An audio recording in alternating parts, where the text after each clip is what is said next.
Com 31 votos favoráveis e 7 abstenções, o Código Ambiental de Santa Catarina passou na Assembleia Legislativa. Agora o projeto deve ser encaminhado em 10 dias para a sanção do governador Luiz Henrique da Silveira. A repórter Giovana Perini acompanhou o longo processo que começou ontem à tarde. Produtores de 120 municípios do estado viajaram até a capital para acompanhar a votação. Um projeto de lei polêmico, principalmente porque altera o que prevê o Código Florestal Brasileiro. A legislação federal determina a preservação de 30 metros de mata ciliar nas margens de córregos e rios. Pelo código proposto pelo estado de Santa Catarina, o tamanho da mata ciliar será menor. 10 metros em propriedades acima de 50 hectares e 5 metros nas áreas com menos de 50 hectares. O projeto também estabelece que as áreas até agora preservadas não poderão ter a mata ciliar desmatada, mesmo que a reserva seja maior do que define o código. Para compensar esses produtores, a legislação estadual prevê a criação de um fundo que ainda precisa ser regulamentado para ressarcir financeiramente as propriedades que têm 20% ou mais da área de reserva legal. A votação foi demorada, só terminou no início da noite. O código foi aprovado por 31 votos a favor e 7 abstenções. Segundo as entidades ligadas ao agronegócio, o Código Estadual deve legalizar 26 mil propriedades de Santa Catarina, que estão irregulares com relação ao Código Federal. Nós temos exemplo de pessoas, de produtores, que comprou terra para os seus filhos e nunca desmatou nada. E hoje essa terra não pode ser aproveitada, ele comprou essa terra, não pode ser aproveitada, não tem renda nenhuma e o seu filho está sem a possibilidade de produzir. Já para os ambientalistas, o novo código é um retrocesso. Eles se dizem muito preocupados com a preservação dos mananciais. No Vale de Itajaí, 90% das matas ciliares de todos os rios estão completamente degradadas por pastagens. Tornar isso consolidado significa perpetuar o problema de enchentes, deslizamentos e enxurradas. A aprovação do código também pode provocar uma série de questionamentos legais. O Ministério Público Federal já declarou que vários artigos vão contra o que diz a legislação federal. Este advogado do Movimento por um Código Ambiental Legal questiona como ocorrerá a fiscalização das propriedades.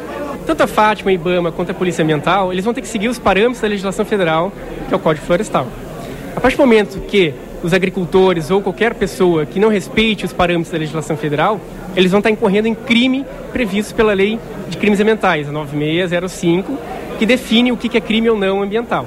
Se esses fiscais, tanto da Fátima, IBAMA, como a Polícia Ambiental, não respeitarem os parâmetros federais, eles podem estar incorrendo em crime ambiental através dessa lei. O relator do projeto diz não temer uma possível enxurrada de ações de inconstitucionalidade. Eu acho que nós estamos legislando dentro de uma regra que nos permite legislar dentro da nossa realidade. O Congresso estabelece regras gerais e aí nós podemos legislar desta forma nas peculiaridades de cada estado. Mas mesmo que ele for, eu acredito que nós vamos dar um grito de alerta ao Brasil, que é preciso tomar uma atitude. O Congresso tem que se acordar com relação a isso e tomar decisões.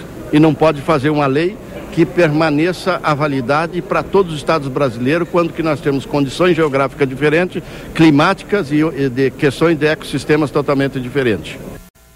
Nós convidamos o representante do Ministério Público Estadual para vir ao Bom Dia, mas ele preferiu não comparecer.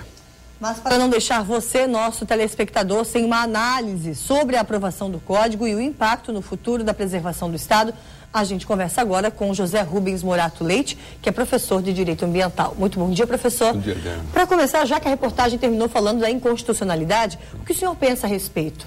Olha, o Código Ambiental de fato, tem vários pontos que são retrocessos ecológicos. Significa dizer que eles não estão observando as normas gerais que é a lei federal.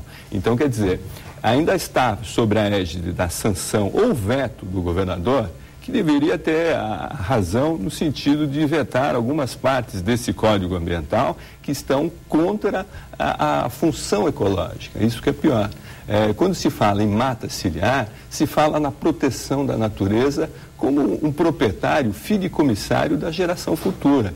Quer dizer, o lucro é importante, Hoje nós estamos numa época de crise econômica, e a questão ambiental ela é colocada de forma negligenciada, principalmente em época de crise. Então o senhor acredita que por conta da inconstitucionalidade, vários pontos desse código ainda podem cair mesmo com a aprovação da Assembleia? Sim, eu acho que se o governador verificasse as inconstitucionalidades que existem na lei, deveria vetar, sem sombra de dúvida. E já tem alerta, o Ministério Público Federal, a doutora Ana Lúcia Hartmann e o doutor José Eduardo, do Ministério Público Estadual, vão entrar com ação de inconstitucionalidade. Isso significa o quê? O imbróglio jurídico está feito. Quer dizer, o agricultor pensa que ele vai estar mais salvaguardado com esse novo Código Ambiental, pelo contrário, vai sofrer as influências dessa inconstitucionalidade.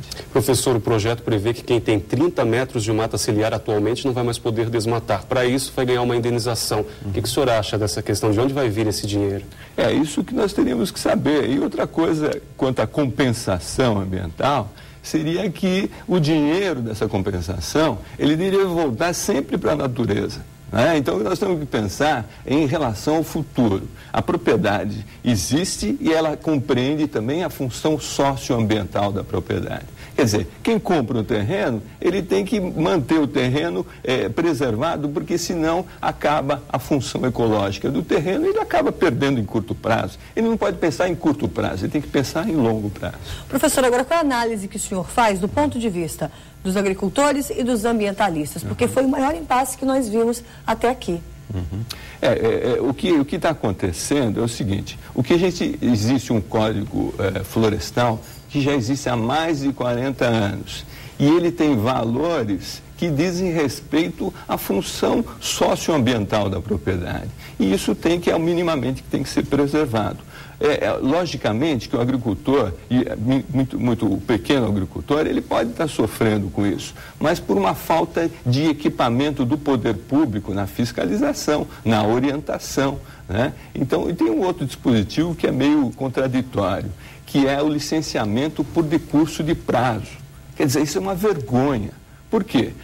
O órgão público não está aparelhado e inventaram uma regra que você consegue o licenciamento ambiental por decurso de prazo. Isso aí é uma falta de coerência do próprio Estado no sentido da gestão do bem ambiental. O senhor acredita que o código aprovado como está pode deixar o Estado ainda mais vulnerável a catástrofes?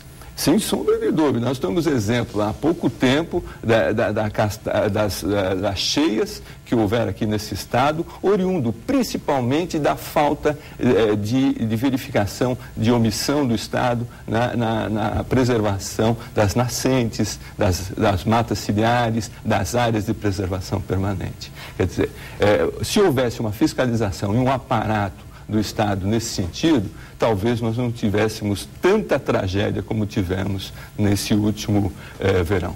Professor, mas a exemplo de outras entidades, do que já acompanhamos, a gente sabe que a fiscalização é deficiente. O senhor acredita que a gente possa enfrentar graves problemas se essa questão não for levada realmente a sério?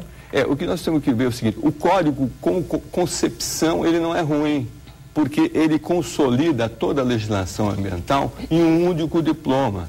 Mas, por outro lado, o código tem que vir acompanhado de um esforço do governo para aparelhar devidamente os órgãos públicos que fazem a implementação e a fiscalização da legislação ambiental.